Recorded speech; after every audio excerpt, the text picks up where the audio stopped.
Ito ang kwento ng 31 anyos na factory worker na nakagat ng aso noong August. Nagpabakuna na ng isang beses lang pero namatay pa rin sa rabies nitong May.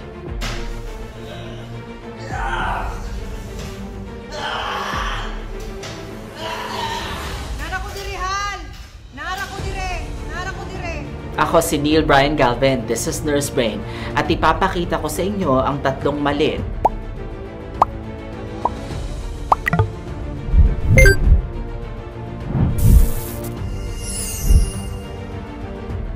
Una, incomplete vaccination. Kailangan ng 5 shots, day 0, 3, 7, 14 at 28. Hindi isang shot lang, pero mas malala pa yung pangalawang mali, delayed treatment. Remember, ang rabies virus ay tumatagal ng 2 to 3 months bago mag-symptoms. Kapag lumabas na ang symptoms, 100% fatal na. Pero yung pinakamalaking mali, walang wound washing. Dapat 15 minutes na tuloy-tuloy na sabon at tubig para ma-flush out yung virus.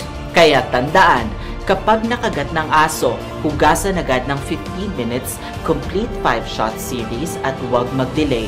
Buhay ninyo ang nakataya dito.